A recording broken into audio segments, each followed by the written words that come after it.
Декаду, посвященную героическому эпосу Лонхо, торжественно открыли в Амгинском районе. Расскажем подробности.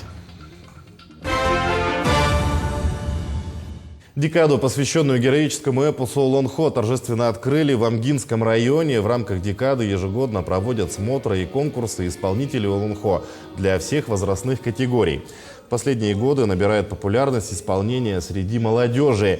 В день открытия декады организовали выставку на тему Лонхо, где выставили изделия народных умельцев и экспонаты музея истории гражданской войны в Якутии.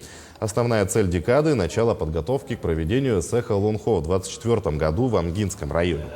В 2024 году Амгинский улус будет встречать Сэха Лонхо у себя на земле. И, планируется очень много различных мероприятий. Допустим, завтра в актовом зале администрации будет большое собрание, именно посвященное концепции Сэха Лонхо, как мы его будем проводить, какие у нас будут особенности именно в проведении Сэха Лонхо.